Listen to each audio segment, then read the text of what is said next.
All right. Well, welcome to Creekside Book by Book. Tonight we're going to be looking at Exodus 31 through 34. And over the last few weeks, we've been walking through the Mount Sinai experience with the people of Israel encountering the Lord on Mount Sinai, and then Moses going up and being with the Lord.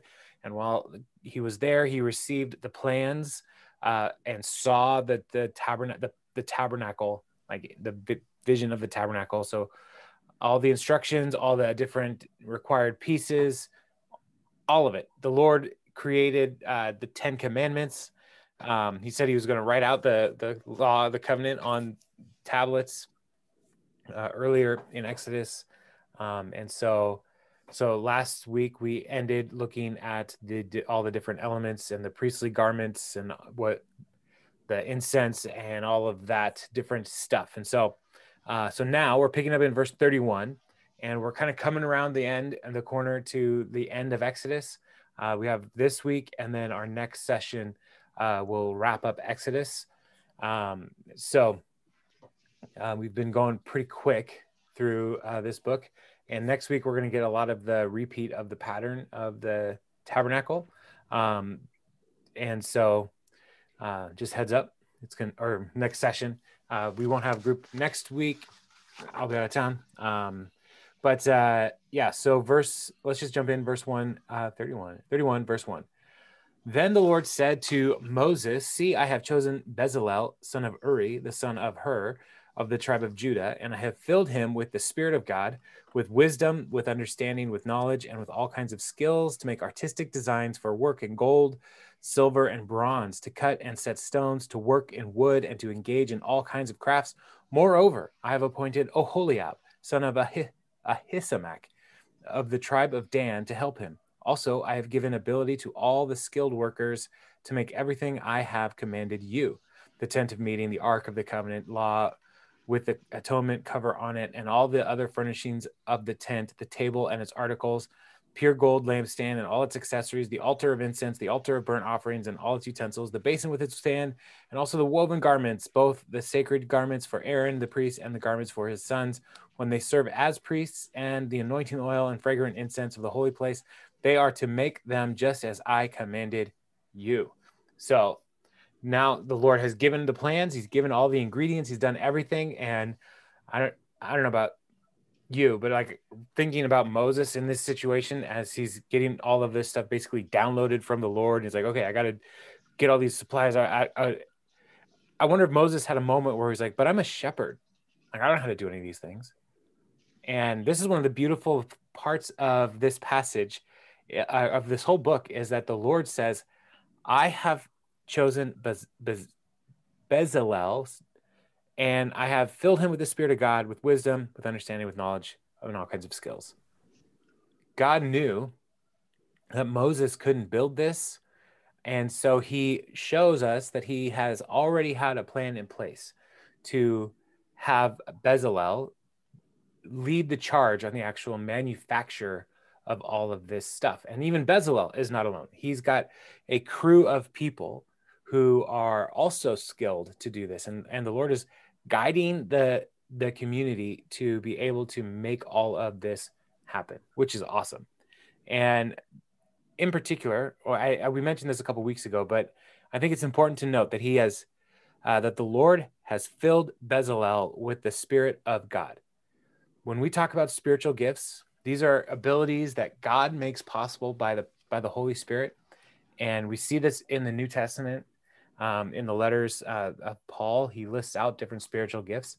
And one of those that is not on that list is crafting and building and all of this different stuff. And here we see that it should be included in the list of gifts that the Spirit gives to people. And what I say about spiritual gifts is that the Holy Spirit gives you the gifts you need when you need them. And this is one of those examples where Moses did not have these gifts. And the Lord's like, I'm not going to give you these exact gifts, but I'm going to bring along people who are gifted when you need these people with these gifts. And so today, in our own context, like we should be praying for the Spirit to fill us, to give us the abilities we need to do the things he's calling us to do. But we also should recognize that we don't necessarily get all of the gifts as an individual, but the community has access to all the gifts of the Spirit. And so looking for ways to activate those gifts in other believers is a part of our job as disciples of Jesus today, is to just be able to like recognize the gifting of others and give them opportunity to serve in that gift as well. And so God here, the Lord lists out all the things again that they are supposed to build. And, Moses is getting the list of all of the things that before wrapping up this section of the covenant establishment with Moses. And so he's getting all the different elements, all the different things, and being reminded that the Lord is going to make it possible for this to happen, and not in his own strength. Another thing that's interesting here is Bezalel is not a Levite. He's from the tribe of Judah. And so when we think about the tabernacle, the only people who, after the tabernacle is constructed, who are going to touch and interact with the elements of the tabernacle are going to be Levites. But in the manufacture of all of these things, the whole community is a part of it. And the leadership of the manufacturing is actually going to be from the tribe of Judah. So it's just an interesting little note there. And Bezalel's name, I thought it was interesting. His name in Hebrew means in El's shadow, and El is just one of the names that people use to refer to God. Elohim is like the gods, and so in El's shadow is what Bezalel's name means, and I think that's kind of cool. So let's keep going. Verse 12. Then the Lord said to Moses, this is still up on the mountain, say to the Israelites, you must observe my Sabbaths. This will be a sign between me and you for the generations to come, so you may know that I am the Lord who makes you holy. Observe the Sabbath because it is holy to you. Anyone who desecrates it is to be put to death. Those who do any work on that day must be cut off from their people. For 6 days your work is to be done, but the seventh day is a day of Sabbath rest, holy to the Lord. Whoever does any work on the Sabbath day is to be put to death. The Israelites are to observe a Sabbath, celebrating it for the generations to come as a lasting covenant. It will be a sign between me and the Israelites forever. For in 6 days the Lord made the heavens and the earth, and on the seventh day he rested, and he was refreshed. When the Lord finished speaking to Moses on Mount Sinai, he gave him the 2 tablets of the covenant law, the tablets of stone inscribed by the finger of God. So we got all of this instruction on how to build the tabernacle. And then right after that, we get in a note about the Sabbath, the day to rest. Now, something that Bible scholars have been writing a lot about lately is how the Garden of Eden, and creation itself is like a temple poem of sorts, looking at how God made all of the different elements of the world and populated the different elements of the world, because God, and then after God created, he rested on the 6th day. But one of the ways to think about resting is dwelling and abiding in the world that he created. And if the tabernacle itself is meant to be a place where the Lord would dwell and abide. And so looking at this parallelism of creation and then Sabbath, rest for the Lord, and then tabernacle, highlighting again, let's remember to rest, to Sabbath, because it's a time to dwell and abide and enjoy the creation that God has made. Another element of the Sabbath here is that's pointed out in this passage is that it is a sign of the covenant to you. And the you there is plural. It's the community of Israel. And so there's a couple signs to covenants. So like the sign of the Abrahamic covenant is circumcision. And so that's like an individual sign to this person that say, you are a part of this community. And so that's one sign of the covenant. But here the Sabbath as a sign for the covenant is the whole community committing together to say, on this day, we will do no work. And that is a sign for them, a reminder, like we're all in this together. But then it's also a sign to the neighbors that the people of Israel are different. They are standing out. They are taking a day to rest. And this, the consequence for breaking the Sabbath here, like if you do any work on the Sabbath, you shall be put to death. Now, one of the challenges is we don't really get a clear list of what qualifies as work throughout the law. The only thing that we really see as forbidden on the Sabbath is starting a fire.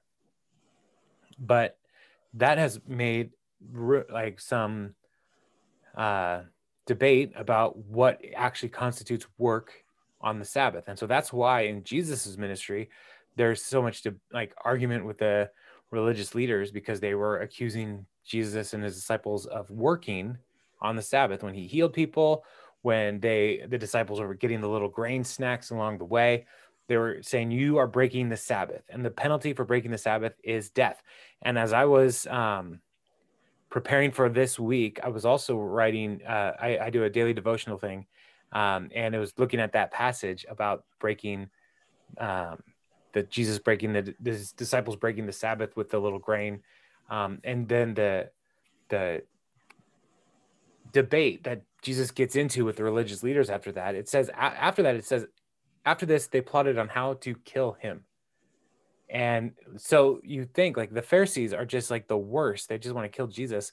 But if you go back to the law, they say, you're breaking the Sabbath. And so in this very commandment, anyone who breaks the Sabbath shall be put to death. And so the Pharisees are taking this seriously because they believe Jesus has broken the Sabbath.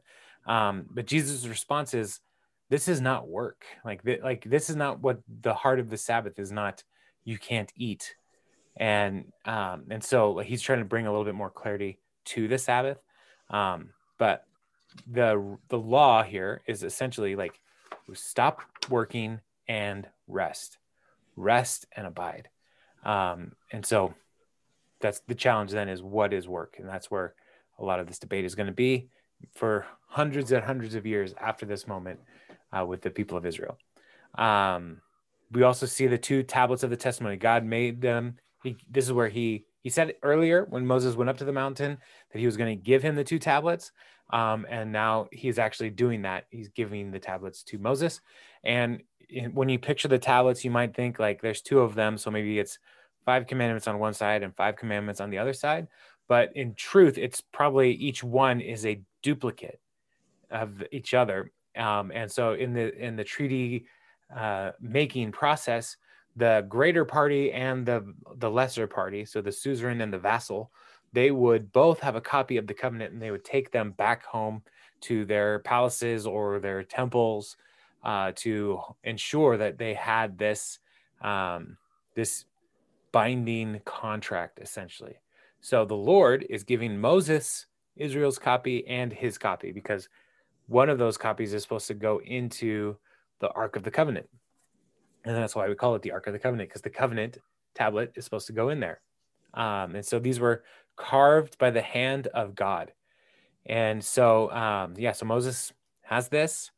And so now he's going to turn his attention back home, back to the people. And that's where we pick up in 32.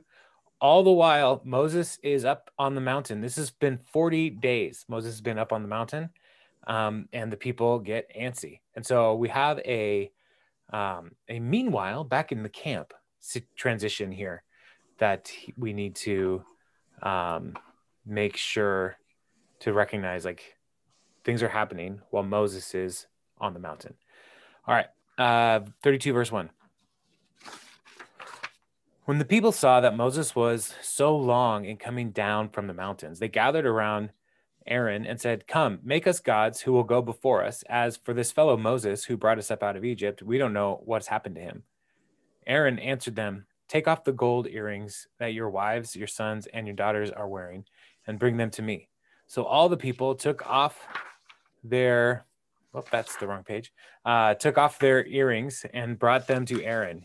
He took what they handed him and made it into an idol cast in the shape of a calf, fashioning it with a tool. Then they said, "These are your gods, Israel, who brought you up out of Egypt." When Aaron saw this, he built an altar in front of the calf and announced, "Tomorrow there will be a festival to the Lord." So the next day, the people rose early and sacrificed burnt offerings and presented fellowship offerings. Afterwards, they sat down to eat and drink and got up to indulge in revelry. So this is let's keep in mind timeline here. Just a few months earlier, the Lord rescued them from slavery in Egypt. They saw his mighty power, the displays of his superiority over all of the gods of Egypt, and they are learning to trust him. They've seen God provide manna, quail, water from rocks. They've seen God do amazing things. Moses goes up the mountain, and there is a great cloud, great smoke, all kinds of things happening up there. And maybe about halfway through, they're like, wow, he's probably dead. We should figure out what to do. We're out here on our own. And so they go to Aaron, who has been basically the prophet for Moses, who's communicating and proclaiming the things of God. And they go to him and say, "Hey, you're next in line here. So God took Moses. So can you make us new gods? We don't know when Moses is ever going to come back. So make us a new God." And Aaron, in the text, Aaron very clearly here is saying, like, "Give me your gold and I will do this." And it's important because later they will, Aaron will try to shift the blame a little bit. But the goal here is, like, they want to have a representation of Yahweh to, like it says here, to go before them. And, you know, they know that part of what their future holds is going to be battle. It's going to be warfare. And so they need something to represent God for them. And so they make this calf, and a calf is, you know, like, it is a part of the fertility and strength of the people. Even in, like, Joseph's dream, there are these cows coming out of the Nile, and healthy cows and sick cows, and, like, the healthy cows are a sign of 7 good years, right? And so the calf symbol would have been really well known as a sign of fertility, and yeah, so they're like, this makes sense. This wouldn't have been outside of their realm of what they would have experienced in Egypt, even in encountering with some of the peoples around Sinai. They probably would have heard of this idea. And so they do this. Aaron makes the calf, brings it out, and he says, "These are your gods. These are the gods who brought you out." And the one of the things that is happening here is there may be a little bit of derision happening in the writer, because the people of Israel are going to have many temptations and failures when it comes to idolatry throughout their history.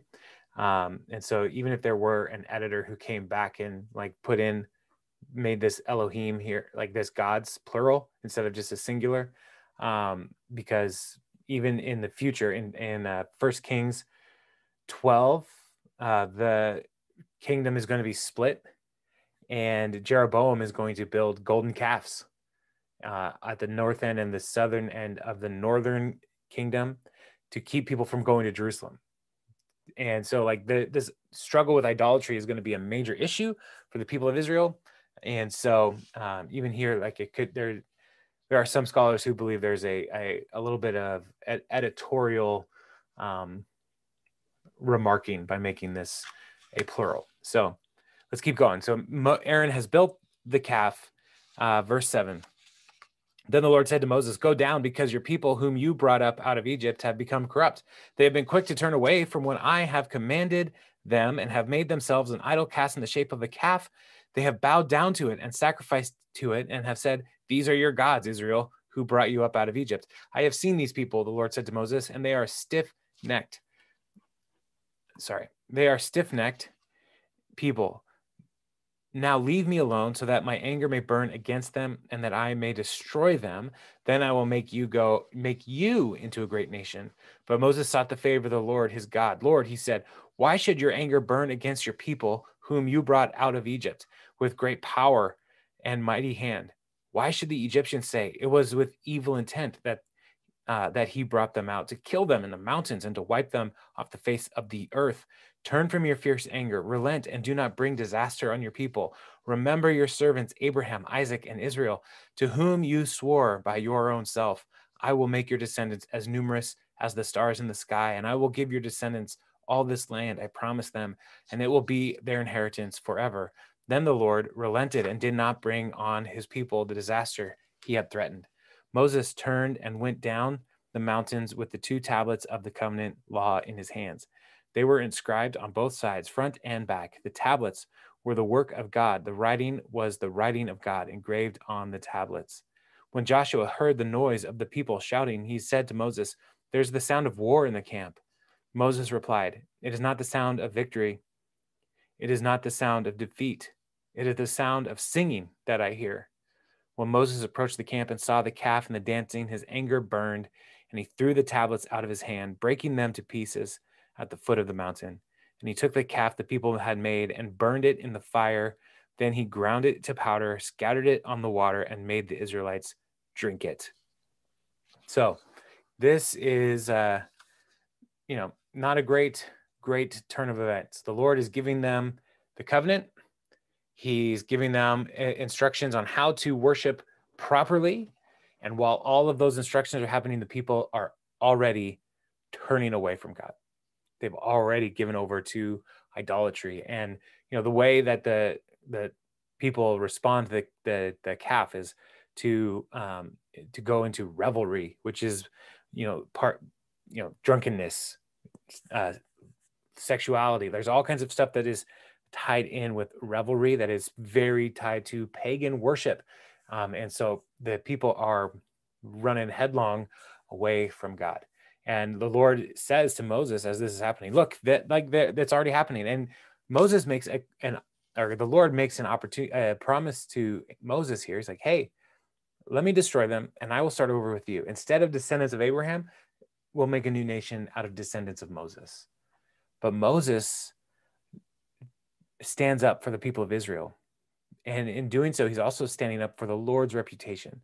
Do not do this. Do not wipe them out, because it is you, Lord, and it is your name that will be tied to this.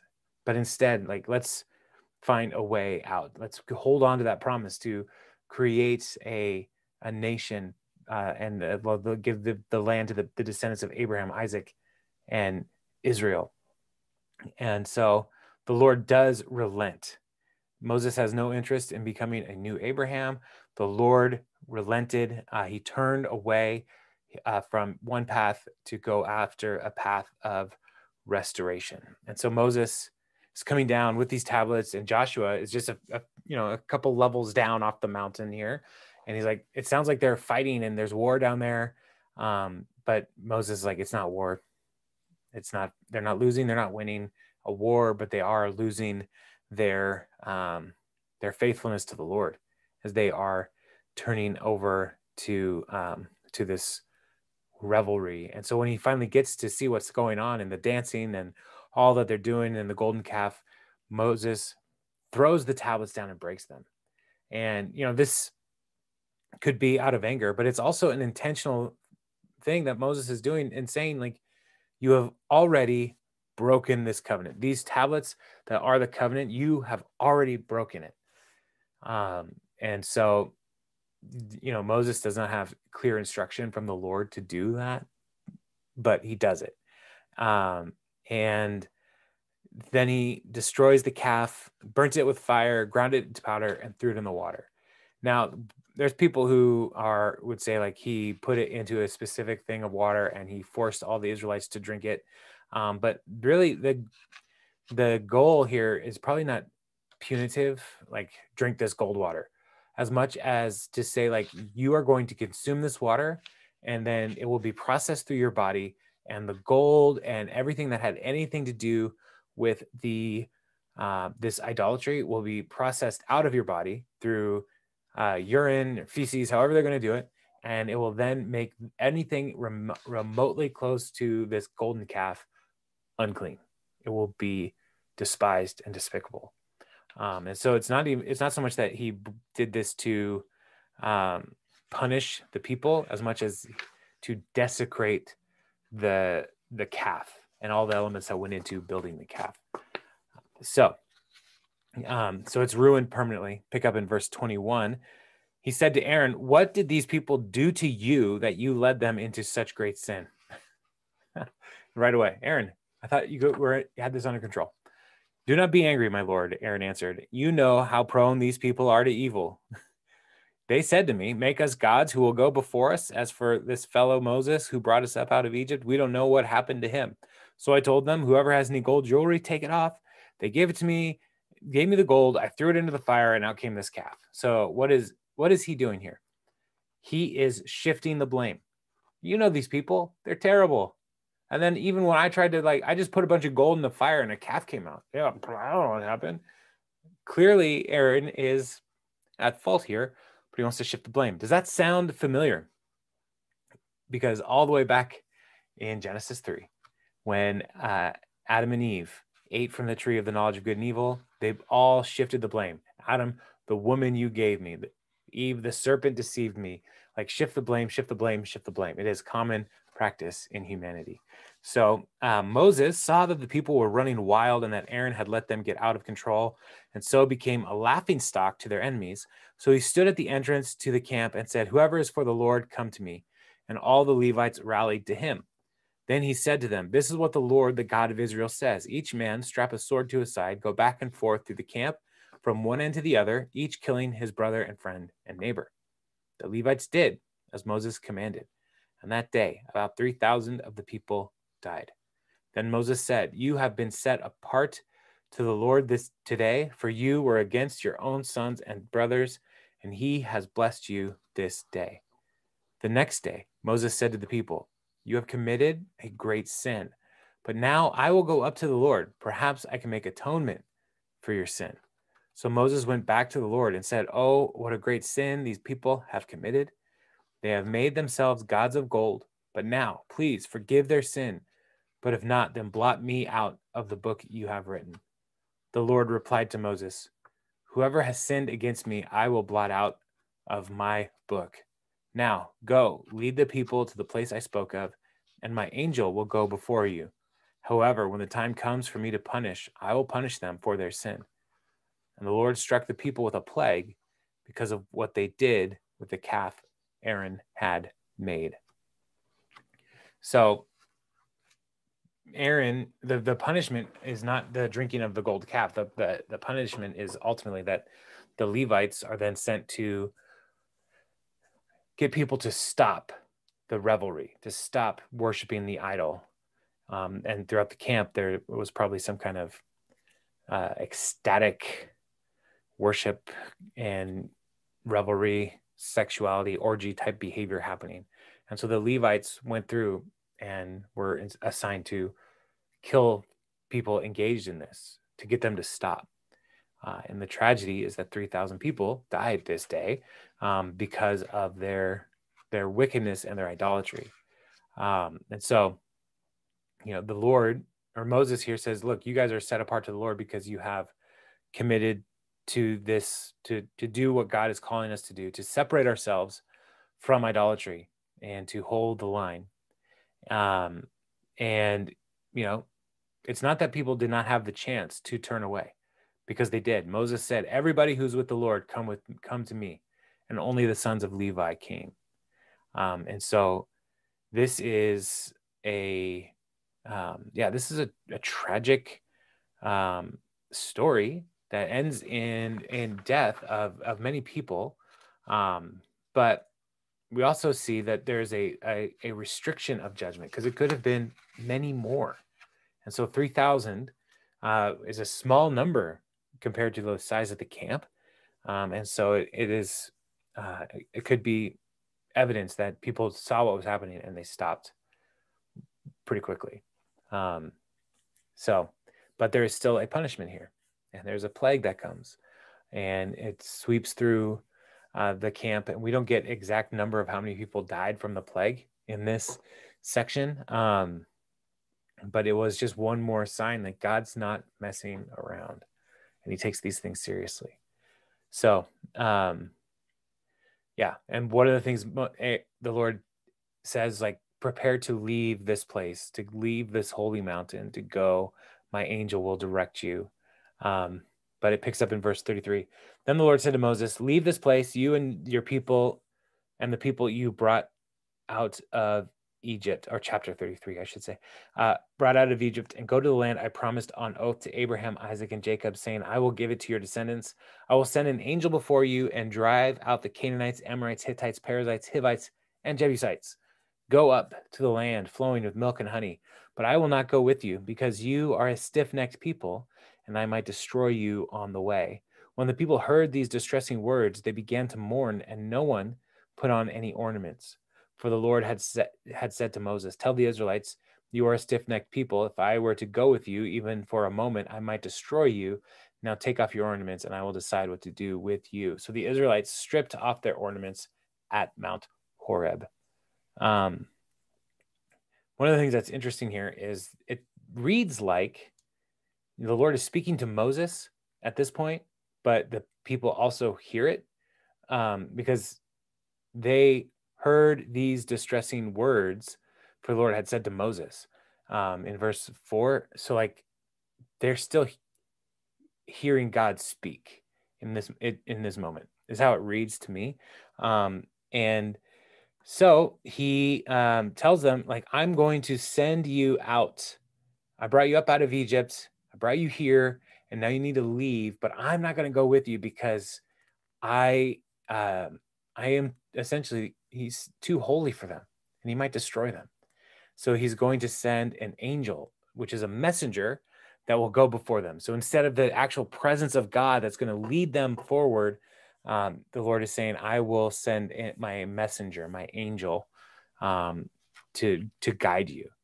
But this is hard news because they want, like, the reason they built the calf is because they wanted the Lord to go before them. And now through their idolatry, they are risking even having the Lord go before them. And now they have an angel, which is a spiritual being, but it is not the same. They want God's presence. They are, they're like children who didn't realize there were consequences for their actions. And so they are mourning, and they take off all of their gold and jewelry, whatever they didn't give to Aaron. They take off and they go into this period of mourning. And the mourning is essentially like, we're sorry for what we have done. Please don't abandon us.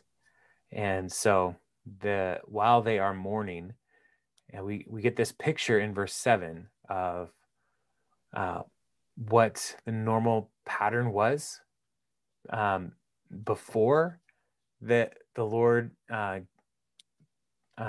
brought Moses up to the mountain. When God would meet with Moses, or when Moses would meet with the people, he went out to this tent of meeting outside the camp. So verse 7. Now Moses used to take a tent and pitch it outside the camp some distance away, calling it the tent of meeting. Anyone inquiring of the Lord would go to the tent of meeting outside the camp. And whenever Moses went out to the tent, all the people rose and stood at the entrance to their tents, watching Moses until he entered the tent. As Moses went into the tent, the pillar of cloud would come down and stay at the entrance while the Lord spoke with Moses. Whenever the people saw the pillar of cloud standing at the entrance to the tent, they all stood and worshipped, each at the entrance to their tent. The Lord would speak to Moses face to face as one speaks to a friend. Then Moses would return to the camp, but his young aide, Joshua, son of Nun, did not leave the tent. So we're given this picture of what was the norm before Moses went up to Mount Sinai. And all of this stuff is happening like pretty quickly. So we're getting before God had this face-to-face encounter with Moses up on the mountain, they also had these encounters at this tent. And And some people are saying like, no, this is a delay pattern after the Sinai event. But I think it really is before, because it's asking, like, people would inquire of the Lord and they would go see Moses. And back in Exodus 18, when Jethro came, Moses' father-in-law, the people would come to Moses. And this is outside of the normal camp. This is outside of the way that the way the tabernacle was supposed to be set up. And so this is a before thing, not a after Sinai thing. And so it's like, how did Moses meet with God before? Now, like, we might not even have that. We might not even have this encounter with the Lord in the tent. Like, he's not going to come with us. And so we're getting this instance because there's a kind of a taking for granted of the Lord that I think the writer is trying to help us understand. And so there's also an interesting little note here that the Lord would speak to Moses face to face. So it was like a really close relationship is what's being communicated there. And later we'll see that no one else, Moses has a unique relationship. None of the prophets are going to have that kind of relationship with the Lord. Moses was unique. They spoke directly. But then we also see an interesting little note. Moses' young age, Joshua, son of Nun, did not leave the tent. He would hang out there. He would stay there after Moses had left. So we see a little bit of an interesting relationship that Joshua had with the Lord even before Moses was getting close to his death. And so Joshua would eventually take over leading the people after Moses died, but he put in the time way before, as like being close to the presence of the Lord. So we have this past explanation of how meeting the Lord happened, and then we're going to jump back to the present in verse 12. Moses said to the Lord, "You have been telling me, lead these people, but you have not let me know whom you will send with me. You have said, I know you by name, and you have found favor with me. If you are pleased with me, teach me your ways, so I may know you and continue to find favor with you. Remember that this nation is your people." The Lord replied, "My presence will go with you, and I will give you rest." Then Moses said to him, "If your presence does not go with us, do not send us up from here. How will anyone know that you are pleased with me and with your people unless you go with us? What else will distinguish me and your people from all the other people on the face of the earth?" And the Lord said to Moses, "I will do the very thing you have asked, because I am pleased with you, and I know you by name." Then Moses said, "Now show me your glory." And the Lord said, "I will cause all my goodness to pass in front of you, and I will proclaim my name, the Lord, in your presence. I will have mercy on whom I will have mercy, and I will have compassion on whom I will have compassion." But he said, "You cannot see my face, for no one may see me and live." Then the Lord said, "There is a place near me where you may stand on a rock. When my glory passes by, I will put you in a cleft in the rock and cover you with my hand until I have passed by. Then I will remove my hand, and you will see my back, but my face must not be seen." So Moses has gone back up the mountain, right? And he's like, "Okay, you want us to leave, but we're not going to have that cloud of pillar the pillar of cloud anymore. Like, how are we going to know what we're going to do? Like, if your presence is with us, we cannot go. We need you."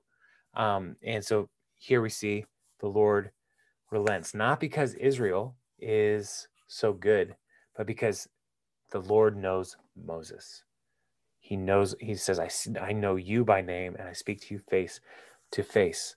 And so, again, Moses is trying to appeal to God's glory. Like, if you don't go before us, like, all of us will be wiped out. What will distinguish the people of Israel from other nations? Like, we need you, and we recognize this.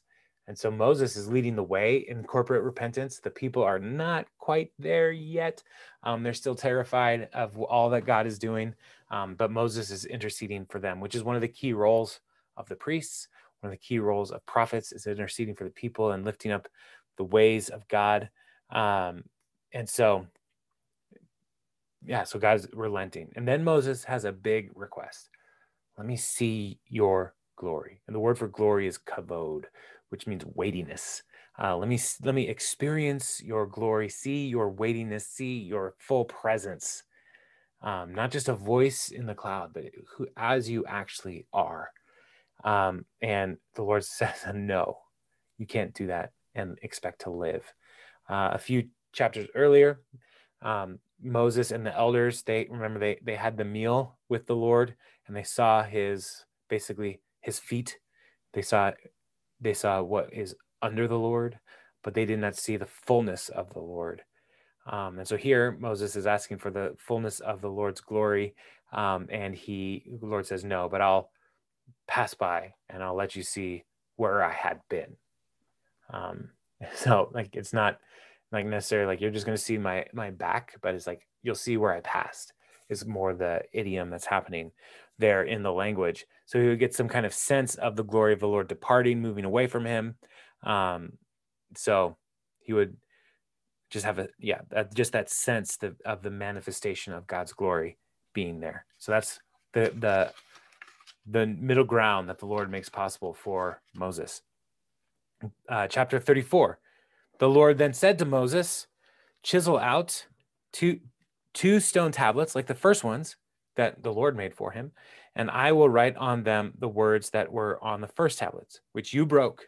Be ready in the morning, and then come up on Mount Sinai. Present yourself to me there on top of the mountain. No one is to come with you or be seen anywhere on the mountain. Not even the flocks and herds may graze in front of the mountain. So Moses chiseled out two stone tablets like the first ones and went up Mount Sinai early in the morning as the Lord had commanded him, and he carried two stone tablets in his hands.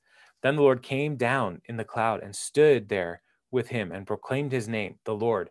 And he passed in front of Moses, proclaiming, the Lord, the compassionate and gracious God, slow to anger, abounding in love and faithfulness, maintaining love to thousands and forgiving wickedness, rebellion, and sin.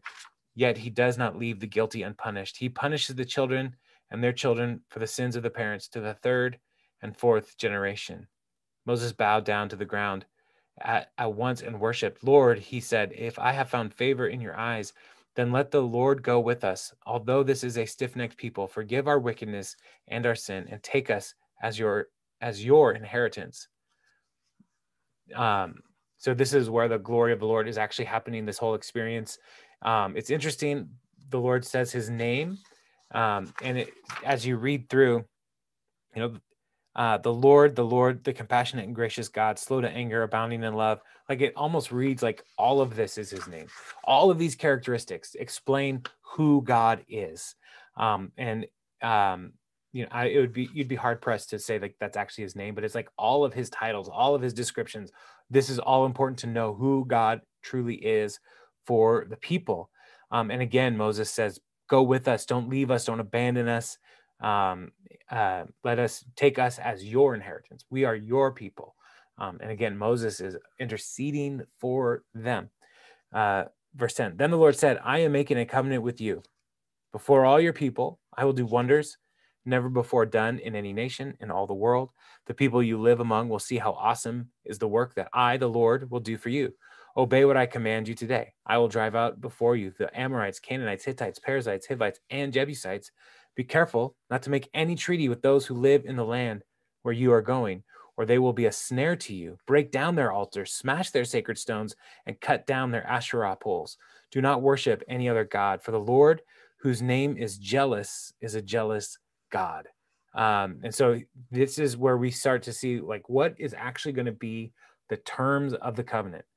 Like all of this would be part of the suzerain vassal treaty. Like the powerful king would give all these terms, all these descriptors, and all of these commands for the people to follow. And so we are not getting necessarily the whole picture of the covenant here, but we are getting these little what technical terms would be inclusios, little hints about what the whole covenant entails. And we're going to see some things that we've already read from the 10 Commandments, and we've already read in the law about the festivals. All of these things are happening, and they're being indicated here in this next section.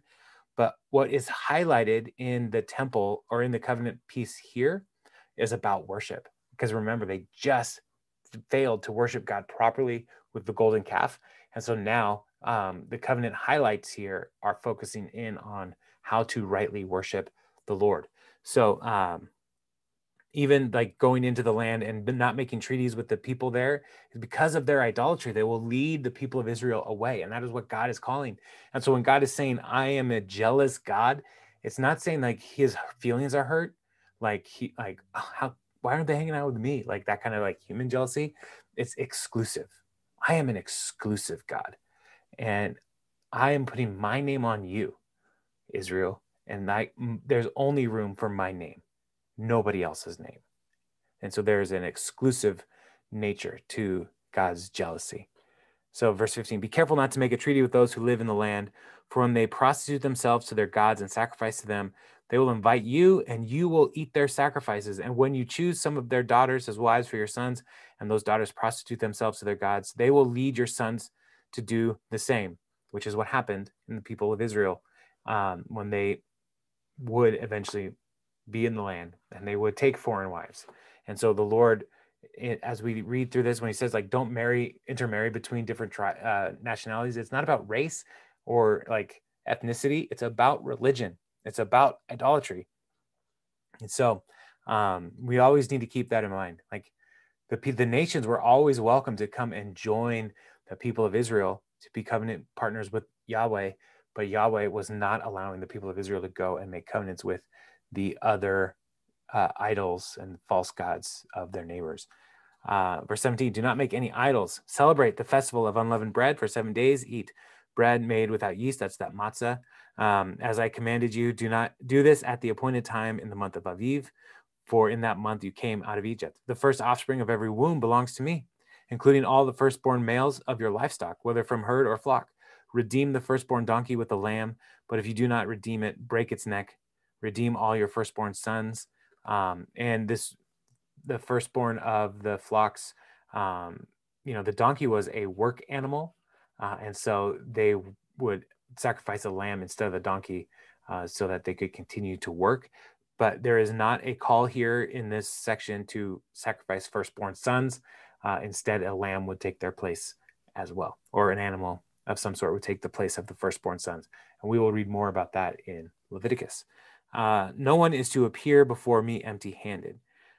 So when they come to offer sacrifices, they're supposed to bring their offering, not to say, I don't have anything, Lord, because God is going to provide for them. And so they will have opportunity to worship God through sacrifices. 6 days you shall labor, but on the seventh day you shall rest. Even during the plowing season and harvest, you must rest. And so one of the reasons why there are these festivals that we're going to look at here is because it forces the people to actually take the time to rest during first fruits and during the Feast of Tabernacles. And those are harvest seasons when things are happening. And it's like, no, you're going to rest here. You're going to take the time to abide, to dwell.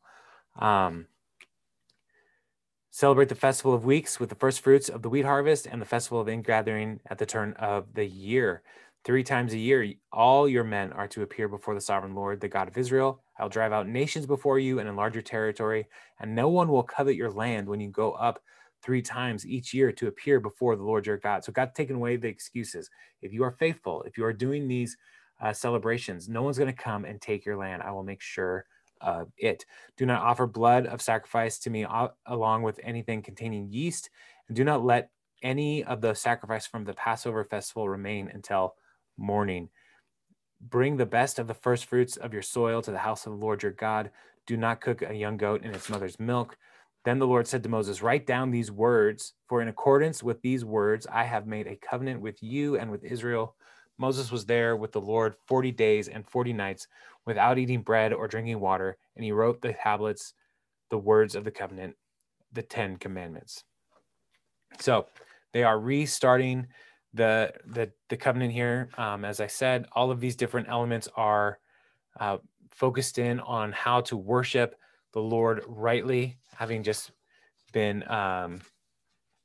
caught red-handed, not worshiping the Lord rightly. And so that is a key part of what is going on, why only those things are listed.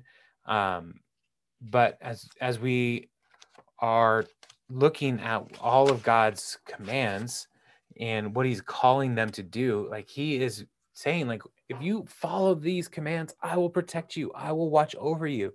And so offering these sacrifices, offering these times of worship at the festivals and like the Sabbath day, all of these different things. Like, if you will do this, I will show you that I am faithful.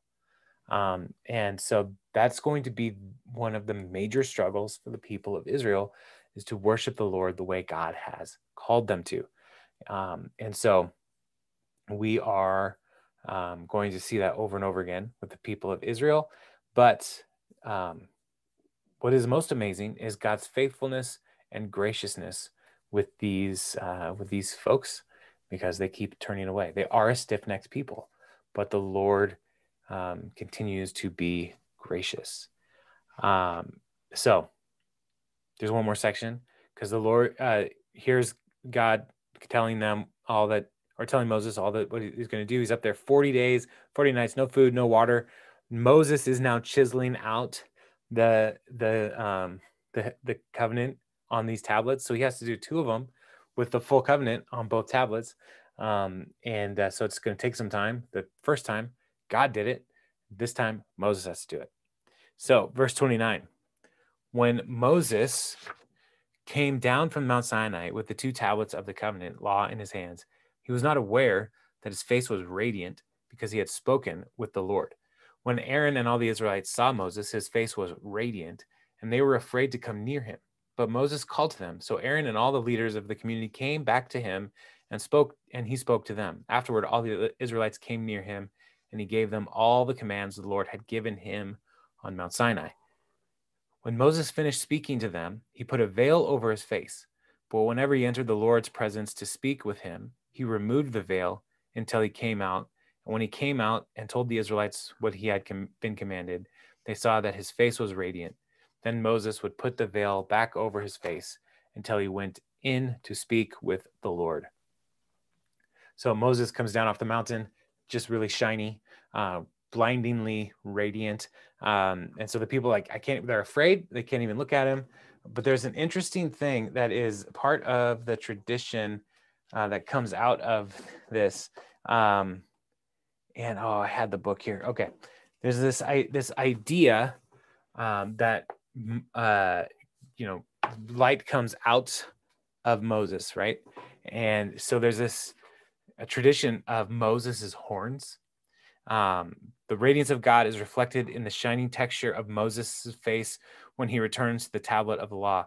Although he is first unaware of this, the phenomenon, Moses and the people recognize it as evidence of Moses had direct contact with God, and so that's why he wears this face. But in statues of Moses, it's really hard to to display that this is light coming out of Moses. And so it actually, if you look at this picture, this is a statue of Moses. This is the radiance of Moses. It's little horns. So if you see a statue like that, and you're like, why does Moses have horns? That's why. I just wanted you to know that.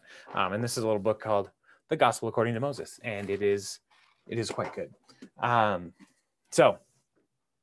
But here we have this presence of God, and the presence of God that is displayed through the radiance of Moses is essentially confirming his leadership as a role, and his role as an intermediary between God and the people. It confirmed Yahweh's presence, the very thing that Moses was so passionate about. It confirmed Yahweh's greatness and how awesome God is. And if Moses is this awe-inspiring, just being with God, how much greater is God?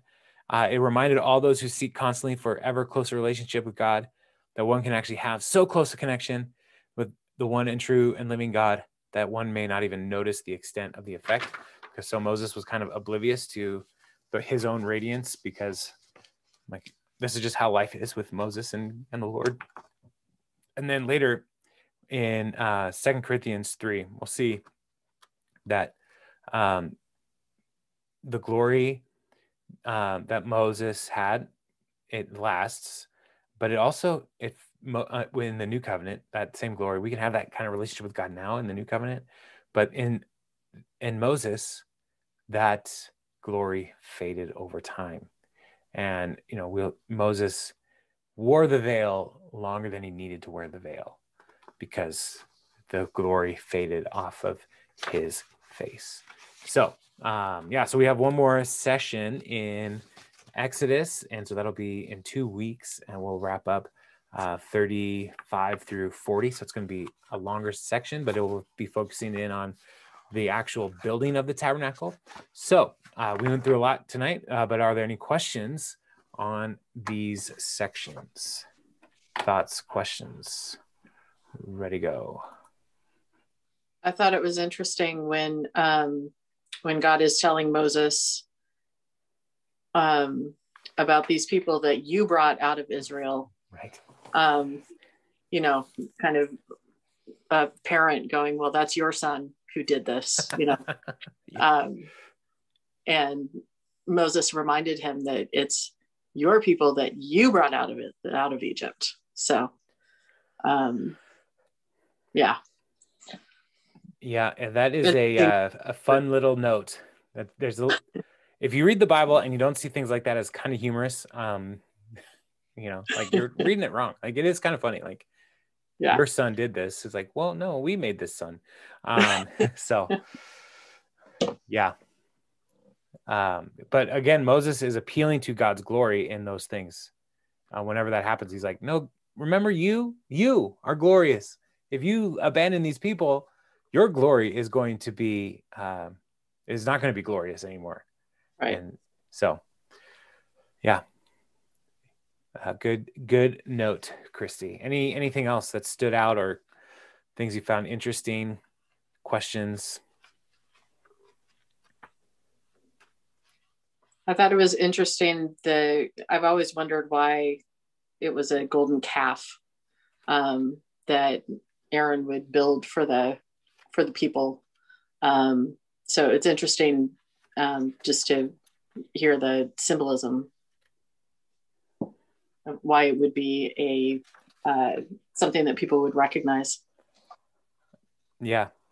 It is weird from our perspective because we don't worship cows the way they did, or the way the ancient world did. Like our livelihood, most of us, our livelihood is not based on cattle. But for the ancient world, like the calf was a sign of wealth. It was a sign of fertility. It was all kinds of weighted meaning in like a calf and a cow.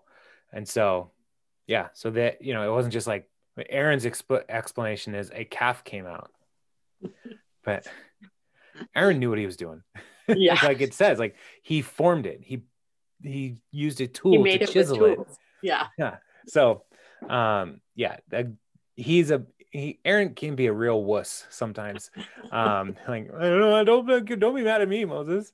And Moses is the younger brother. Let's keep that in mind. Aaron is the older brother here. So I just find that hilarious as well. There was something in my notes I wanted to make.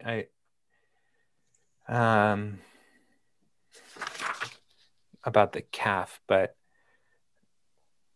no, I don't. Maybe I highlighted it, but I didn't copy it into my notes. But yeah.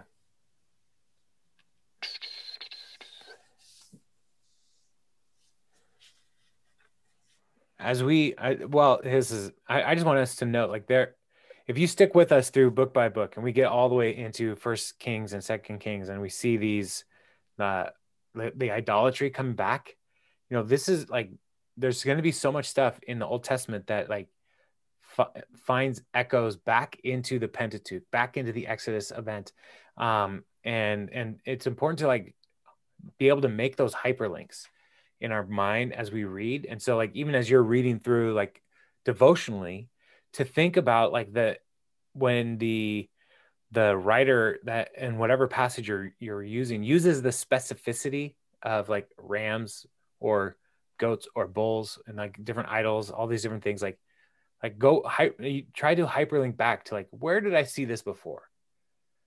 Because it's this cycle of rebellion that the people keep falling into. that is helpful to remember. Like, God forgave them before, he will forgive them again. And even in discipline, he is doing a work of restoration for the people. So like the Jeroboam idols that he builds instead of letting people go and worship in Jerusalem. So Bethel and Dan, there's these two Jeroboam, so north and south. He's trying to make it easier for people to worship instead of going to Jerusalem and maybe staying in Jerusalem. He wants to keep them in his own little kingdom. So, yeah, First Kings is crazy. I'm excited. Every time I look to the future of the Bible here from where we're at right now, I'm just like, man, it's going to be so fun. There's going to be so much fun stuff. So, yeah, anything else?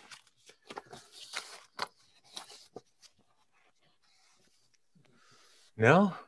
Awesome. Well, y'all, this is Exodus is a rich book, and I know we're going really quick, but I really do want to going over large sections like this. I feel helps give us the sense of the story and the narrative of what's going on, and so seeing like how closely the false idols and the golden calf with the tabernacle instructions, like how closely that's happening, the breaking of the covenant, remaking the covenant, all of these things are happening like in days of each other, not like months of each other. And I find that to be important as we're reading through. Like it's not like they had a long path of faithfulness to the Lord. They didn't. It was not long at all. So yeah, well, y'all have a wonderful night and a good week. It's crazy. It's still light outside. So beautiful. You know, go walk your dogs and stuff. I don't know. So all right. Well, you guys have a good week. Thank you. Blessings to you, Jason. You have a great time at your too. conference. Oh, so great.